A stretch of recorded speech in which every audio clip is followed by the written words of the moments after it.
Today I'm checking out this battery operated pressure washer. Let's take this thing out of the box and see all the cool things it comes with.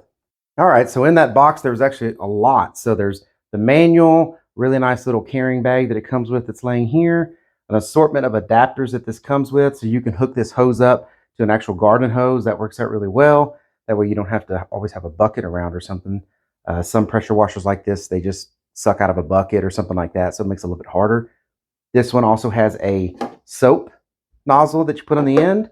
It has an adjustable spray nozzle, so you have all these different sprays.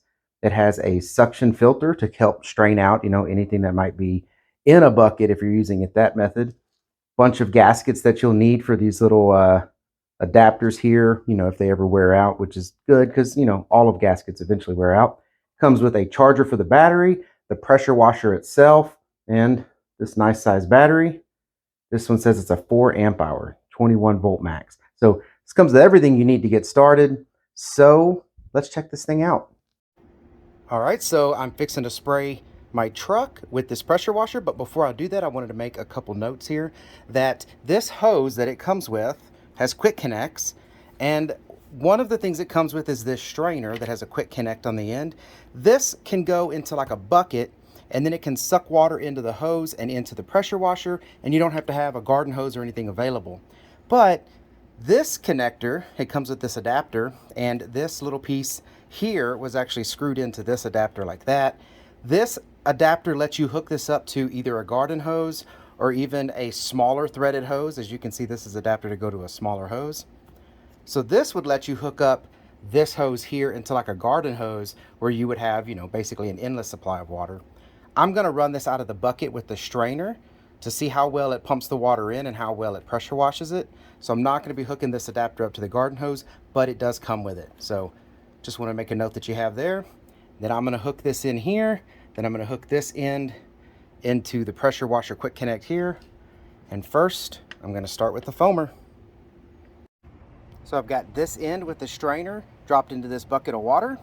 And then I've got the rest of the hose hooked to the pressure washer. Fixing to start pressure washing the truck. So to get started, there's a power button on the top. Press it once, there's low pressure.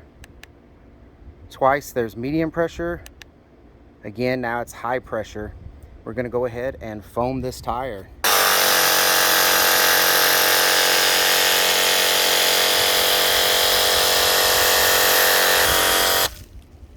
So the foamer works great. And again, that's just pulling the water from the bucket. Let me switch out the sprayer heads and show you all the different sprays. So this sprayer has many different spray settings. This is just like a regular spray. This is like a shower spray.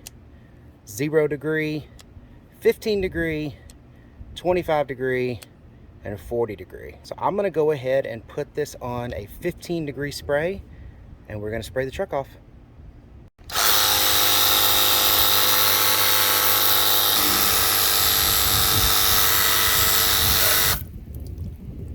This is a great tool for things like washing your cars. I would also think this is going to be great for cleaning off patio equipment, the grill, the back patio, concrete sidewalks, entryways. Seems like it's going to be a great little pressure washer. I hope this video was helpful. Thank y'all for watching. Take care.